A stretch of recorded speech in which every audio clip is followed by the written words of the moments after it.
lebih dari pemenang dalam segala perkara. Iblis tadi kalahkan oleh kuasa darahnya. Jika Allah di pihak kita, siapa dapat melawan? Kita lebih dari pemenang. Haleluya, kibarkanlah panjinya, Yesus Raja segala raja.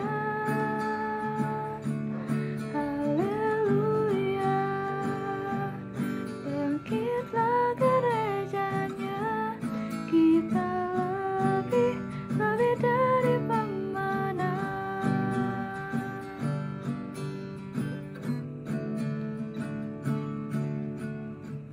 Lebih dari pemenang dalam segala perkara. Iblis tadi kalahkan oleh kuasa darahnya.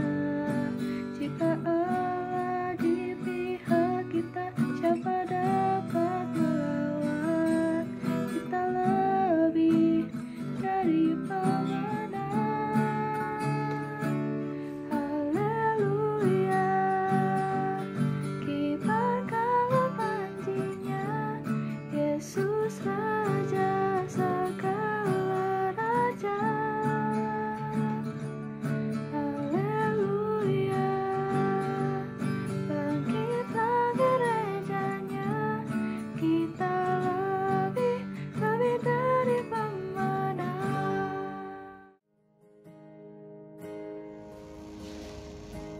Kakak dan teman-teman semua, mari kita bersama. Tuhan, terima kasih untuk berkat-Mu pada hari ini, sehingga kami boleh Tuhan untuk melaksanakan. Semoga dalam persekutuan ini kami dapat memusatkan hati dan pikiran kami kepada firman-Mu, sehingga firman-Mu dapat kami jadikan untuk pedoman hidup kami. Terima kasih Tuhan, amin.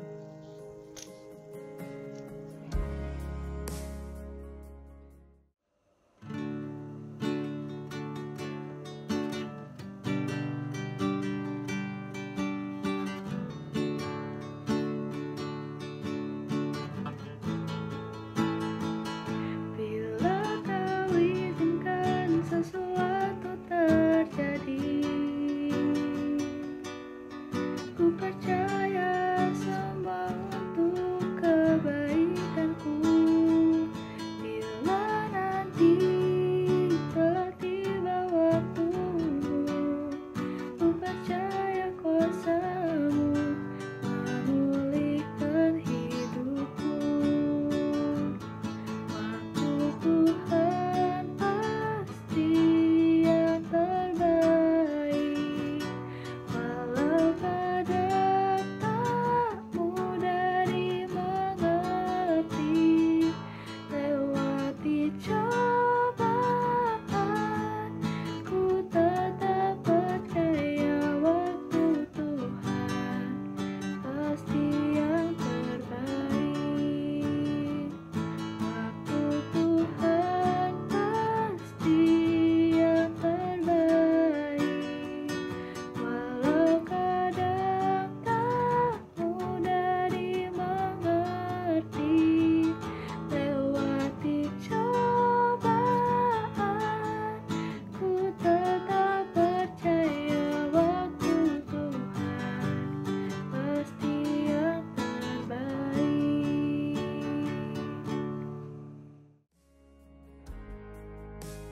Shalom semuanya, bacaan firman kita hari ini diambil dari Ezra 3 ayat 10-11.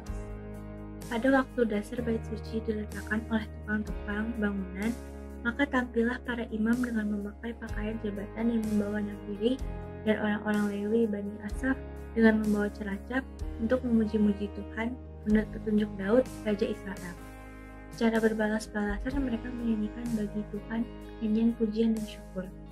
Sebab Ia baik, bahwasanya untuk selama-lamanya kasih setianya kepada Israel. Dan seluruh umat bersorak-sorai dengan nyaring, sambil memuji-muji Tuhan oleh karena dasar rumah Tuhan telah diletakkan. Hari ini aku mau bercerita soal seorang pria yang sedang menganggur. Ia hanya memiliki uang $1.50. Suatu hari, ia mendapatkan informasi tentang lowongan pekerjaan di kota lain dengan gaji $2,5 seminggu. Biaya naik bis untuk pergi ke sana $1. Sebelum berangkat, ia menyempatkan diri untuk beribadah di gereja. Pada saat persembahan, ia memberikan uang $1 miliknya karena ingin bersyukur kepada Tuhan. Setelah ibadah selesai, ia baru sadar bahwa uangnya tinggal 50 sen. Alhasil, ia hanya naik bis setengah jalan. Setelah turun dari bis, ia mulai berjalan kaki. Ketika sedang berjalan, ia melihat sebuah pengumuman tentang lowongan pekerjaan. Ia berpikir untuk mencobanya. Dalam waktu kurang dari setengah jam, ia sudah mendapatkan pekerjaan dengan gaji $5 seminggu, jumlah yang lebih besar dari yang dijanjikan oleh perusahaan sebelumnya. Sikap pria dalam cerita ini menunjukkan keyakinannya bahwa ada berkat dan kekuatan di dalam hati kita yang bersyukur. Mengucap syukur itu jalan untuk memperoleh berkat yang berlimpah di dalam Tuhan. Jika berkat Tuhan diibaratkan sebagai air di dalam kolam yang besar, maka iman adalah pipa salurannya, dan mengucap syukur ialah kerannya. Dengan mengucap syukur, itu berarti kita sedang membuka keran lalu membiarkan berkat Tuhan mengalir memberkati kehidupan kita. Tampaknya, keyakinan ini juga yang melandasi ucapan syukur Zerubabel dan orang Israel. Teman-teman, mengucap syukur adalah sikap iman dan bukan ucapan terima kasih belaka. Jika kita mengucap syukur untuk sesuatu yang diterima, maka itu adalah hal yang biasa. Sebaliknya, jika kita bersyukur untuk sesuatu yang bahkan belum diterima, inilah yang disebut iman. Shalom semuanya, kenalin nama aku Teresa dari kelas 11 IPS 2 dan puji Tuhan aku bisa diberi kesempatan untuk memberikan kesaksian untuk persekutuan 2 minggu ini. Kemarin aku diberi tema oleh Fareli tentang mengucap syukur. Ngomong-ngomong tentang mengucap syukur, aku langsung keinget tentang hari ulang tahun aku tahun lalu, yakni 2020. Jadi tahun 2020 aku genap menjadi 17 tahun. Tapi sebelum aku masuk ke cerita aku mau cerita sedikit kalau sebenarnya dari awal aku kecil sampai aku sekarang sebenarnya aku jarang banget ngerayain ulang tahun. Jadi menurut aku birthday wishes dan doa itu cukup buat aku. I feel really thankful for all prayers and wishes. Nggak usah perlu ada perayaan juga nggak apa-apa gitu. Tapi di tahun 2020 ini, di awal 2020 aku punya harapan, punya impian kalau I want to be treated differently this year. Kenapa? Karena menurut aku 17 tahun itu merupakan tahun yang spesial gitu, dimana ya lo officially dalam kutip menjadi orang dewasa gitu, officially menjadi orang dewasa. Itu adalah harapan gue di tahun awal 2020. Moving forward, mendekati ulang tahun aku tanggal 28 dan tanggal 27-nya aku diberi kabar dari kakek aku bahwa kondisinya lagi kritis. Dan akhirnya itu mengharuskan papa, mama dan adik aku untuk pergi ke tempat mbah aku. Kondisinya hektik banget, itu posisinya 27 malam, akhirnya 28 subuh jam 5-an sebenarnya, pergilah mama, papa dan adik aku ke tempat mbah aku untuk mengurangi penyebaran COVID. Jadinya aku di rumah aja, tinggal di rumah, jaga rumah. Akhirnya pun aku di rumah aja, dan ya udah papa mamaku pergi ke tempat mbak aku. Deep down in my heart I feel a little bit disappointed. Kenapa? Karena harapan aku untuk bisa ngerayain bareng-bareng itu harus ya nggak kejadian tahun ini. Padahal itu yang gue impiin dari lama. Tapi perlu diingat lagi, ini kakek aku loh, kakek kamu lagi sakitnya parah banget, dan ya lo harus ngertiin. Dan aku harus ngertiin dan coba untuk ngertiin kondisi itu. Dan jadinya aku mencoba untuk mengikhlaskan hal itu walau di dalam aku masih kecewa. 28 pagi karena tadi malam hektik, gak sempet apa-ngapain. Akhirnya tanggal 28-nya, 8 pagi, mama aku di perjalanan, papaku di perjalanan, coba untuk call aku, kita ulang tahun dan sama-sama doa bareng mengenai doain aku di ulang tahun aku, di hari ulang tahun aku. I feel happy, tapi walau sedikit kecewa aja sih ya udah deh Tuhan, nggak apa-apa ya, puji Tuhan masih diucapin gitu. Itu udah cukup kok doa mereka ya, walau dalam hati kami sih malah dirayain sama orang tua gitu kan, sama keluarga. Ya di rumah sendiri dari ada rasa kecewaan itu, sebenarnya I feel lonely, terus kayak ya kecewa dikit gitu kan. Terus siangnya teman-teman dekat aku datang ke rumah aku, ngasih kue, kita cerita dikit, kita sharing dikit, yang dari gara-gara covid, benar-benar gara-gara covid ini kita jarang main bareng. Akhirnya kita bisa kumpul lah bareng, cerita dikit, live update tentang mereka masing-masing. Dan di situ gue ngerasa kalau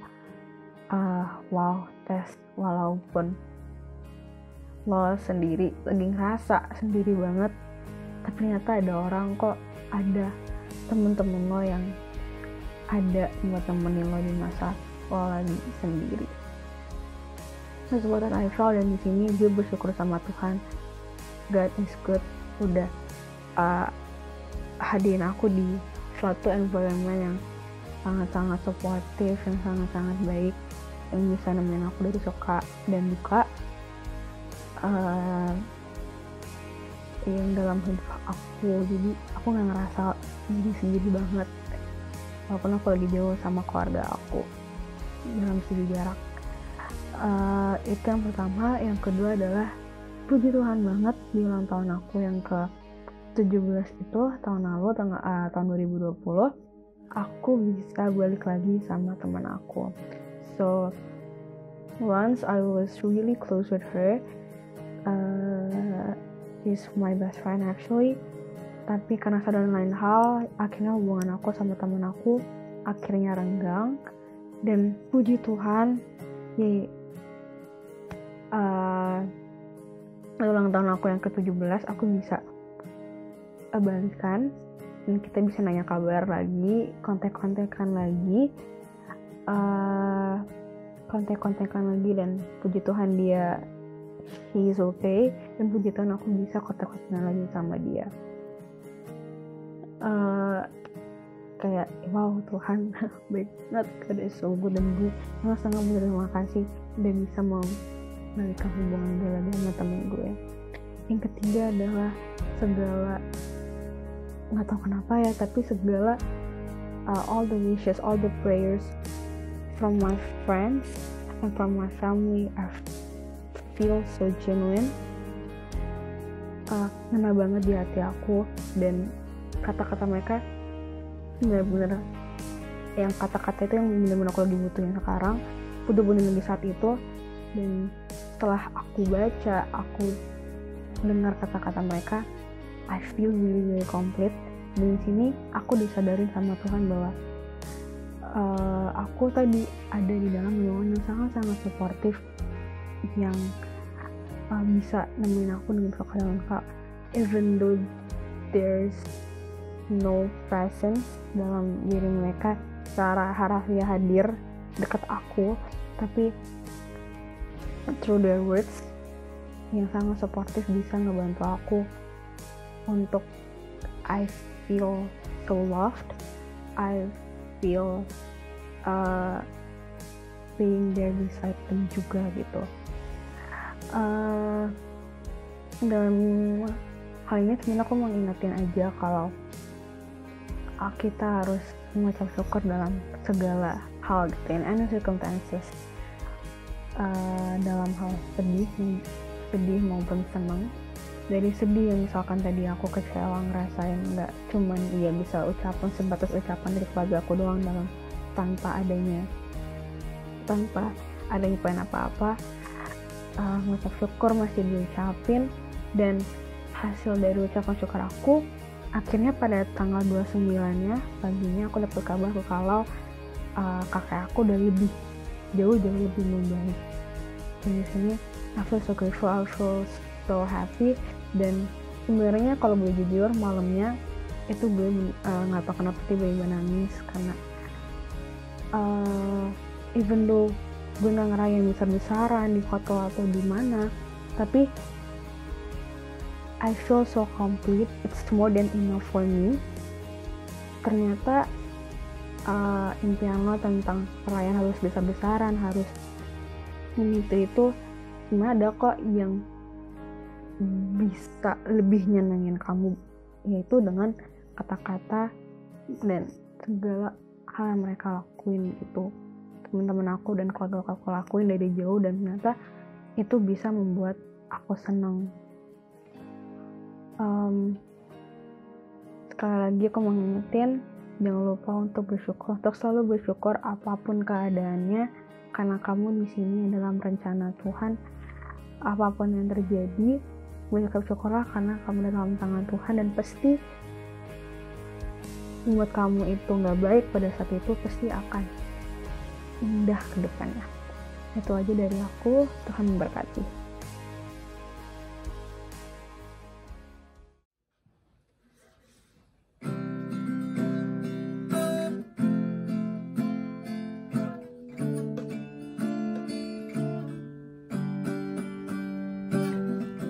Kecaplah dan lihatlah betapa baiknya Tuhan itu. Rasakan dan nikmati kasih setia Tuhan, kasih setia Tuhan.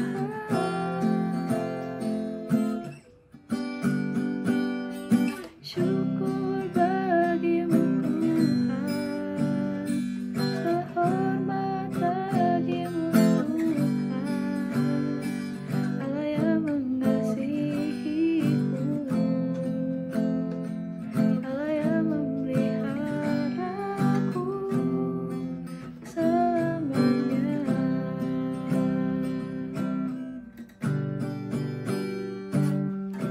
Kecaplah betapa baiknya Tuhan itu. Rasakan dan nikmati kasih setia Tuhan, kasih setia Tuhan.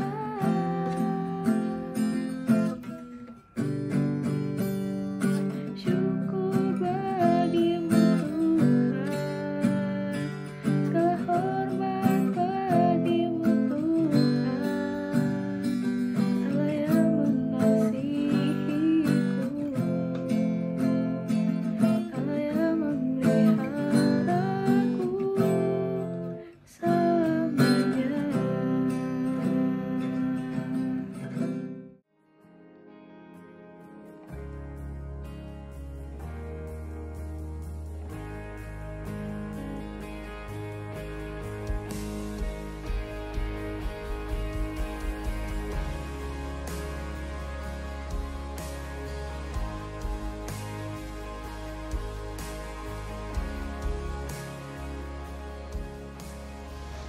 Kakak dan teman-teman, mari kita berdoa dulu. Tuhan, terima kasih untuk berkat-Mu pada hari ini. Terima kasih kami boleh mengikuti persekutuan doa mulai dari awal sampai akhir. Teman dan renungan kami dengarkan hari ini. menjadi pedoman dalam kehidupan kami sehari-hari. Berkatilah kegiatan kami selanjutnya, semoga dapat berjalan. Aku nama saja. Terima kasih Tuhan, amin.